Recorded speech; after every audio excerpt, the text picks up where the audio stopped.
On March 12, 2001, electronic music duo Matmos released their track. The electronic duo took body music to a level that is actually terrifying. They did not use traditional synths for the track. Instead, they used an acupuncture point detector. This is a medical device that passes a tiny electrical current through your skin to find meridian points.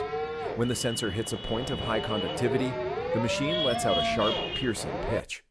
Matmos literally played the detector across their bodies, mapping the electrical resistance of their own nerves to a rhythmic grid. Every melody you hear in the song is the sound of a human body reacting to electricity.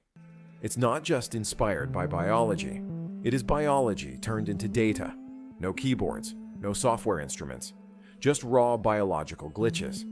Is this genius or just total madness? Just listen to the track and let us know what you think.